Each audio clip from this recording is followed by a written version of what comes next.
Tentativa de golpe. Criminosos tentam extorquir familiares de paciente de UTI em hospital de Lages. Eles queriam cobrar por procedimentos gratuitos.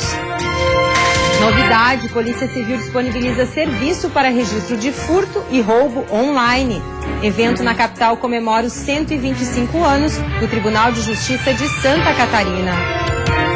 Pesquisa revela que custo de vida na capital em setembro é o mais baixo dos últimos 4 anos. E no futebol, o Chapecoense perde mais uma e se distancia do grupo da Libertadores. O Banho de Cidade desta quinta-feira já está no ar.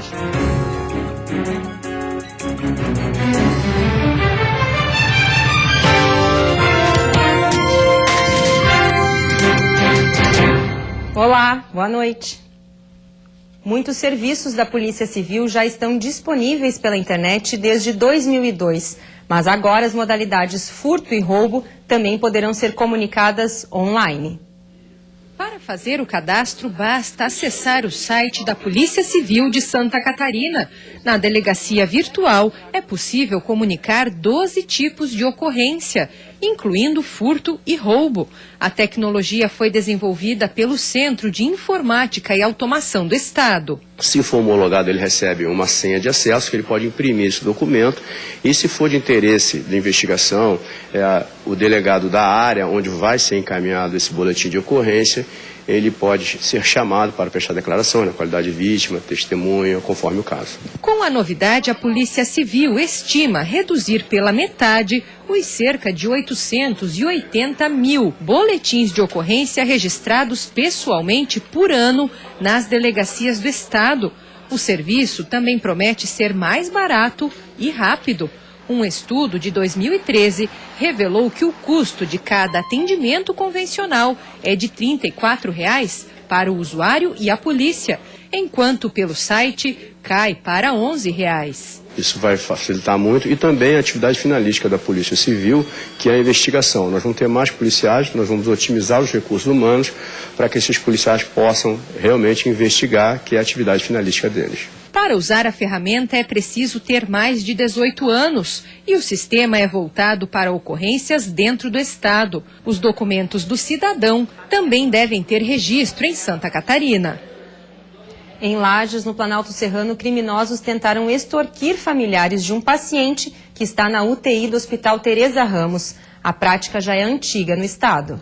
Na ligação, o criminoso pedia que fosse feito o pagamento de R$ 1.500. O valor seria usado para a realização de um exame com urgência.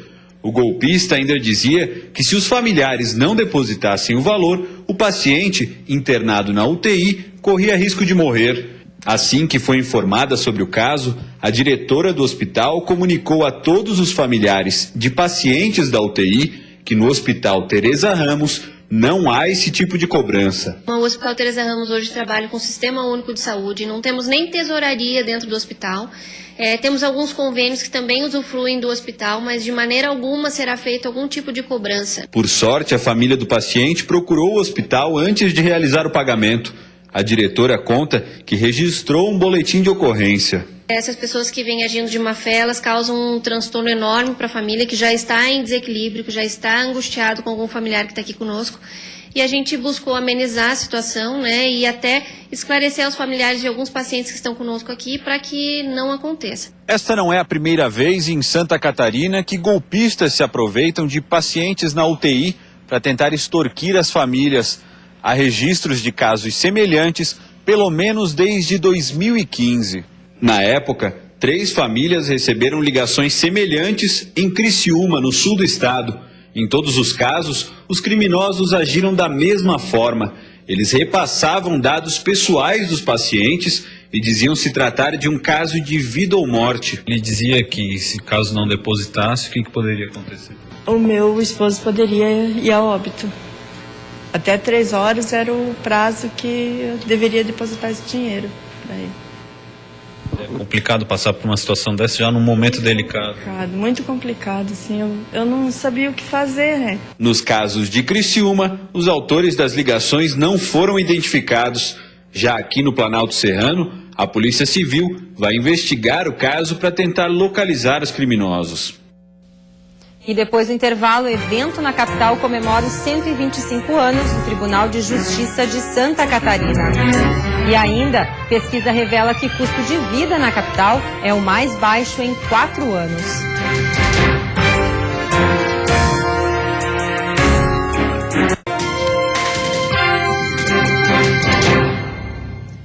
O Tribunal de Justiça de Santa Catarina está completando 125 anos de fundação e, para marcar a data, um evento na capital reuniu juristas, jornalistas e estudantes da área de direito. Era 1º de outubro de 1891, quando foi escrita a ata de instalação do Tribunal de Justiça de Santa Catarina. A primeira sede foi a Casa da Câmara, próximo à Praça 15, passando por outros 7 locais até se instalar em 1985 na atual sede.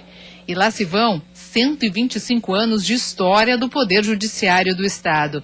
Para marcar a data, um seminário internacional trouxe para Florianópolis palestrantes da área do direito, da história e do jornalismo, para uma visita ao passado e para a construção de um futuro de novas histórias. E esse evento aqui é muito significativo, porque nós vamos estudar o passado para aprender para o futuro. O evento é também uma forma de lembrar um pouco da história do direito no Brasil. É tentar compreender um pouquinho, do ponto de vista histórico, como é que esses dois institutos absolutamente fundamentais do direito, posse e propriedade, foram pensados e foram desenvolvidos no Brasil do século XIX e início do século XX. Significa lembrar a criação de um tribunal num outro momento da história do Brasil. O tribunal foi criado em 1891, justamente no momento em que se passa do Império Unitário para a República Federativa.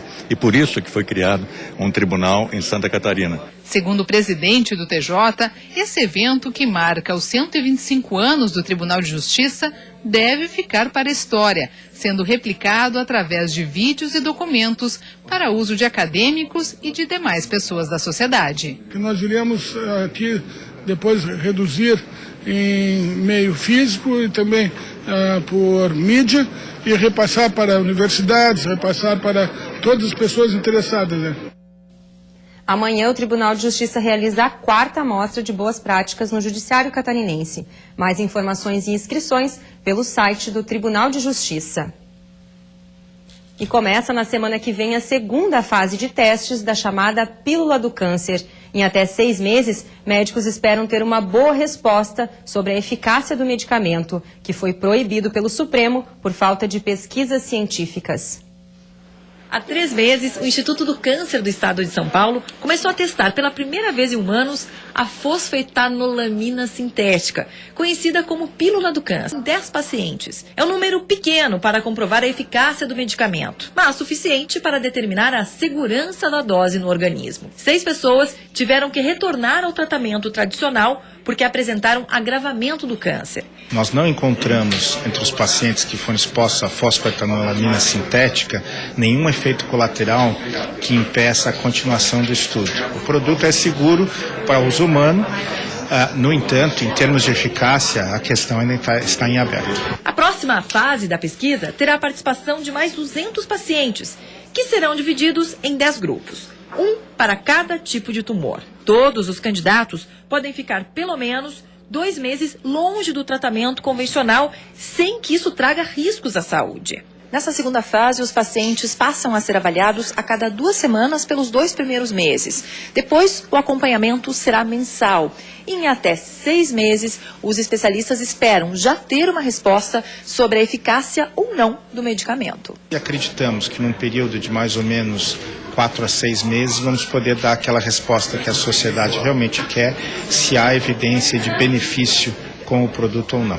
O início dos testes foi aprovado pela Comissão Nacional de Ética em Pesquisa do Ministério da Saúde. A pílula do câncer foi desenvolvida pelo Instituto de Química da USP em São Carlos, no interior paulista, e fornecida gratuitamente para os interessados. Mas em 2014, uma determinação da universidade impediu essa distribuição. Há 6 meses, a ex-presidente Dilma Rousseff aprovou uma lei que permite a comercialização da substância, mesmo sem o registro da Agência Nacional de Vigilância Sanitária. 1 mês depois, o Supremo Tribunal Federal suspendeu essa decisão. E uma pesquisa mostra que o índice de custo de vida na capital em setembro é o mais baixo dos últimos 4 anos. Mesmo com uma alta de 0,17%, o resultado é o menor desde março de 2012. O levantamento realizado pela UDESC e ESAG mostra que dos principais grupos que compõem o índice foi registrada redução na alimentação, com 1,01%, e alta nos produtos não alimentares de 1,25%, e nos serviços públicos, 0,17%. O grupo Outros Serviços não apresentou variação. A variação acumulada neste ano alcançou 6,29%. O índice de preços ao consumidor de Florianópolis é calculado desde 1968. E no próximo bloco, as informações do futebol. A Chape perde novamente e deixa de se aproximar do grupo da Libertadores.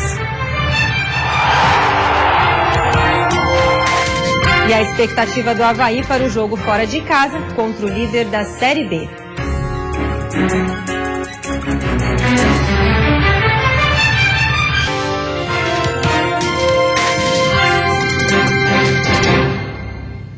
A Chapecoense não atravessa um bom momento na Série A. Depois da goleada que sofreu do Vitória na Arena Condá, o Verdão perdeu de virada para o Atlético Paranaense.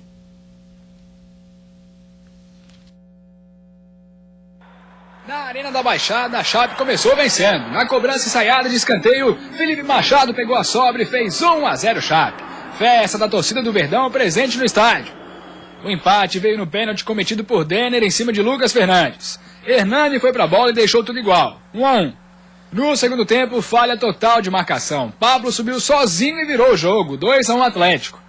No contra-ataque do Furacão Paranaense, Lucas Fernandes foi levando e acabou travado, mas Matheus Roseto mandou uma bomba de primeira para fechar o placar. Atlético Paranaense 3, Chapecoense 1. O Figueirense só joga no domingo contra o Botafogo no Orlando Scarpelli e a preocupação da equipe é uma só: sair da zona do rebaixamento. Sentir a pressão de estar no Z4 deixa qualquer um confuso. O Josa, por exemplo, tentou explicar se é difícil ou não sair dessa situação. E dá pra ver que não tá difícil, que faltam as 10 rodadas, que não tá difícil, a gente tá próximo ali de sair da zona, mas que é difícil também. Uma vez que entra assim, pra sair é bastante complicado. E agora, é difícil ou não é difícil? O fato é que o Figueira precisa da vitória contra o Botafogo no próximo jogo, que acontece no Scarpelli no próximo domingo.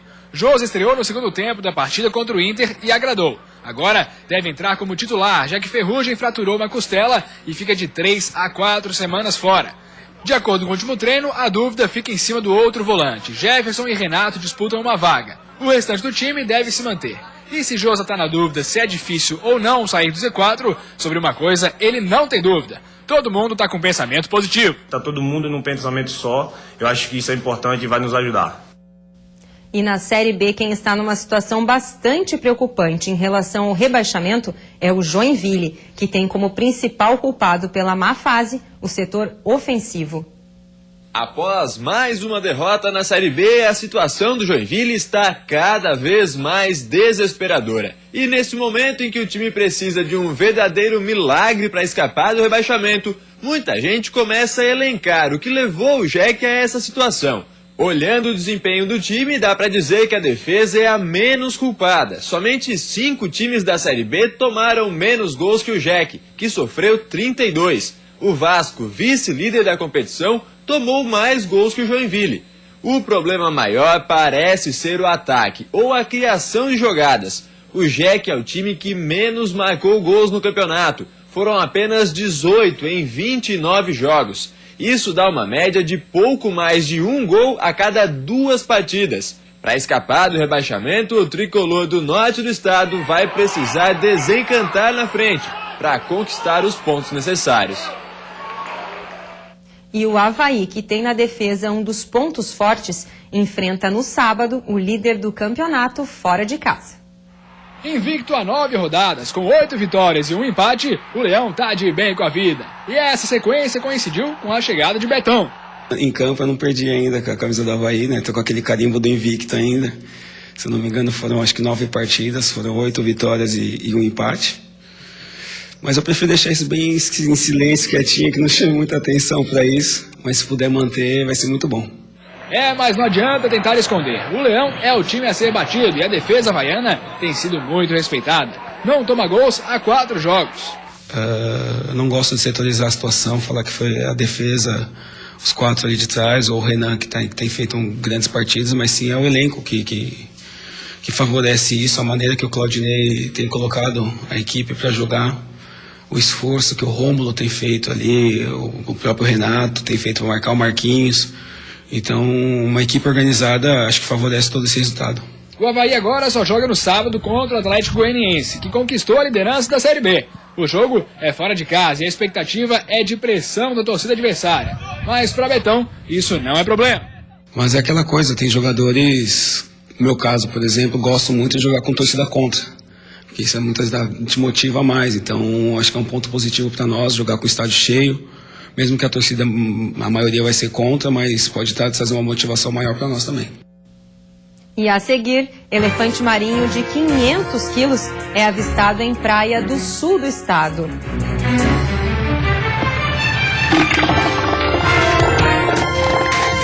E ainda, o Ministério da Justiça propõe mudanças na lei para diminuir o número de crianças à espera de uma família.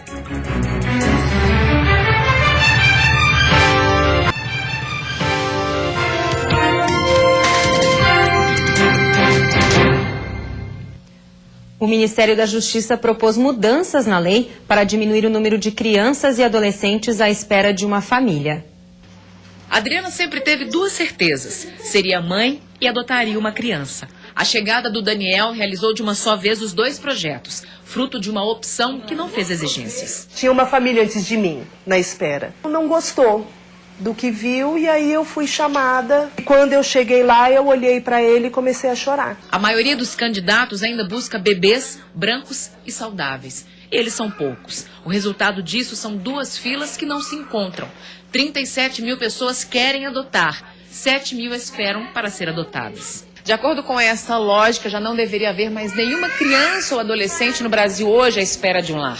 No entanto, muitas delas ficam anos na fila e chegam a completar 18 anos em abrigos como este aqui, sem nunca terem sido adotadas. Para tentar mudar essa realidade, o Ministério da Justiça quer propor alterações na chamada Lei da Adoção. Entre as propostas mais importantes está a fixação de prazo para adoção internacional. Depois de 1 ano sem encontrar família compatível no Brasil, a criança fica disponível para adoção por estrangeiros. Outro ponto diz que a mãe que entregar o filho terá 30 dias para se arrepender e voltar atrás na decisão. Outra mudança é o reconhecimento pela lei do chamado apadrinhamento afetivo. É o caso de pessoas que não adotam, mas passam a acompanhar a rotina de uma criança. Já houve técnicos que se debruçaram sobre as questões que a gente está propondo do aprimoramento da lei, mas a gente sabe que coisas podem escapar. A gente quer ouvir a sociedade, a gente quer ouvir famílias adotantes, crianças, adolescentes podem participar. O projeto vai ouvir a população por meio de uma consulta pública feita no site do Ministério da Justiça até o dia 4 de novembro. Para a Daniela, coordenadora de um abrigo, as mudanças são bem-vindas, mas a principal delas ainda depende das famílias. Da lei aqui está tudo indo perfeitamente. São as pessoas que deveriam mudar o perfil.